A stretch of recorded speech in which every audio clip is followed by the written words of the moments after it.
Hi everyone मु स्वागतिका आपण मानक वेलकम करुच्ची ओडिया एजुकेशन नेटवर्क को। तो पिला माने आज आम आलोचना करबा अष्टम श्रेणी विज्ञान बहिर द्वितीय अध्याय थिबा विषयटी जार ना होची अणुजीव उपकारी और अपकारी। तार जो पाठ्यपुस्तक प्रश्नावली रही ताको आम आलोचना करबा। तो प्रश्नावली एक नंबर प्रश्न रही शून्य स्थान पूरण कर।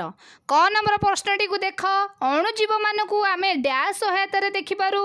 अणुजीव मान को आम अणुवीक्षण जंत्र सहायतार देखिपारू। ख नंबर प्रश्न रही माटीर उर्वरता वृद्धि पाई नीलहरित शैवाल वायुमंडल सीधा सड़क डैश विबंधन करिथांती। माटीर उर्वरता वृद्धि पाई नीलहरित शैवाल वायुमंडल सीधा सड़क जबखारजन विबंधन करिथांती। ग नंबर प्रश्न रही सुरासार डैश सहायतार प्रस्तुत होता है। सुरासार आमर ईस्ट सहायतार प्रस्तुत होता है। घ नंबर प्रश्न रही हईजा डैश द्वारा सृष्टि हुए। हईजा आमर बीजाणु द्वारा सृष्टि होता है। दुई नंबर आम प्रश्न रही ठीक उत्तर पाखरे ठीक चिन्ह दियो। क नंबर टी को देख कौन प्रस्तुत करने ईस्ट दरकार। ऑप्शन रे रही चीनी सुरासार हाइड्रोक्लोरिक एसिड ना अम्लजन। सुरासार प्रस्तुत करने ईस्ट दरकार होता है। ख नंबर टी को देख निम्न प्रदत्त मध्य केउंटी जीवग्न अटे। ऑप्शन गुड़िक होउची सोडियम बाइकार्बोनेट स्टेप्टोमाइसिन सुरासार ईस्ट। स्टेप्टोमाइसिन आमर जीवग्न अटे।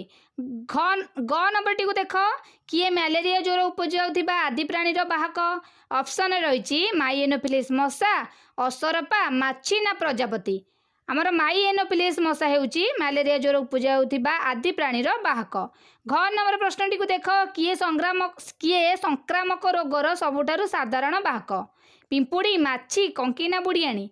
माछी हेउची आमर संक्रामक रोगर सबुठारु साधारण बाहक। उ नंबर प्रश्नटी को देख पाउरुटी किंबा इडली पिठौ कहा द्वारा फुली थाए। ऑप्शन रही उत्ताप द्वारा ना पेशिबा ईस्ट जीवकोशर वृद्धि ना घांटिबा।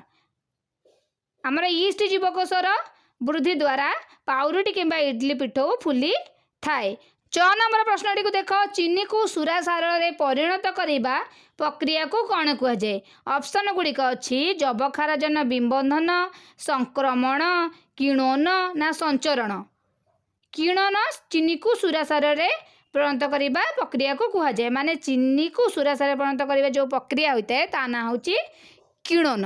3 नंबर रे प्रश्न रही क स्तंभ थिबा जीव मानकु ख स्तंभ थिबा सेमानकर कार्य सह मिलाओ। क स्तंभ आमर जीव मानकर ना रही एवं ख स्तंभ जीव मानकर कार्य रही आम ताको गार टाणी जोड़िबा।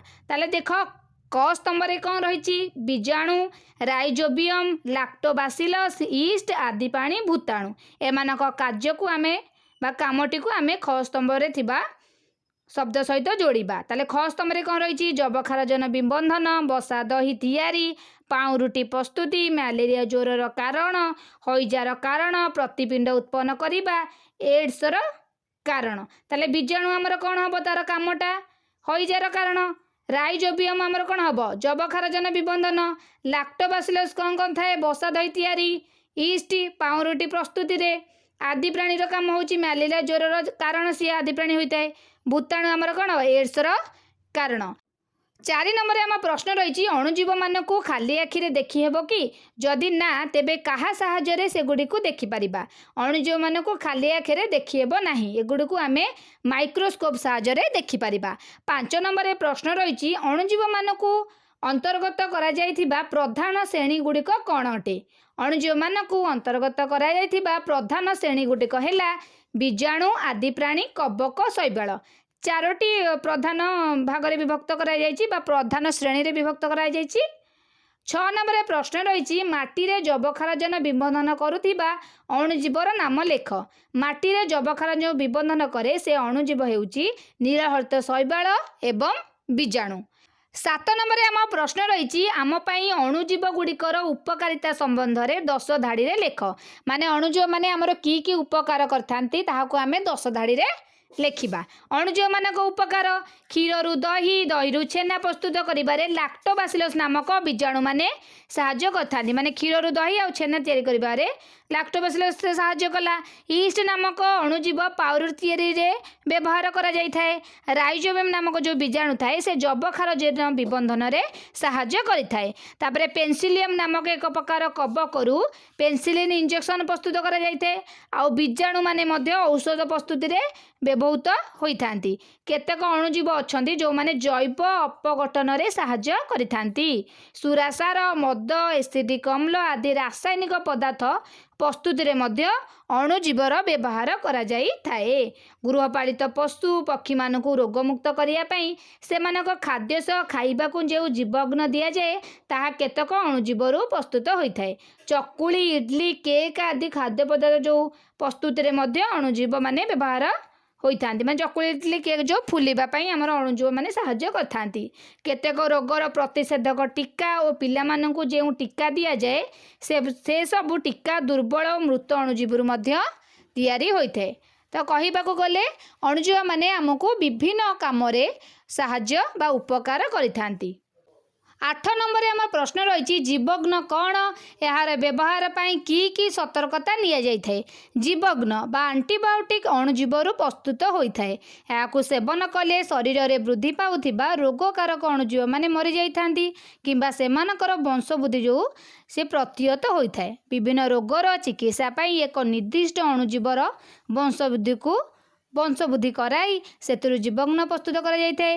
ଅଣୁଜୀବରୁ ପ୍ରସ୍ତୁତ ଷ୍ଟ୍ରେପ୍ଟୋମାଇସିନ୍, ଟେଟ୍ରାସାଇକ୍ଲିନ୍ ଏବଂ ଏରିଥ୍ରୋମାଇସିନ୍ ଭଳି କେତେକ ଜୀବଘ୍ନ ଅନେକ ରୋଗର ଉପଶମ ପାଇଁ ଆମର ବ୍ୟବହାର କରାଯାଉଛି।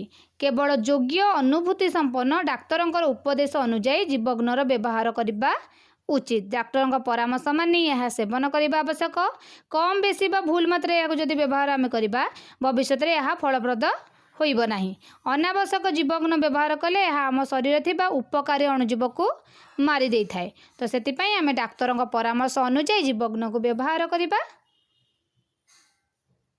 ଏବଂ ତା ପ୍ରତି ଯେଉଁ ସତର୍କତା ଅବଲମ୍ବନ କରିବାକୁ ହୋଇଛି ତାକୁ ମାନି ବ୍ୟବହାର କରିବା।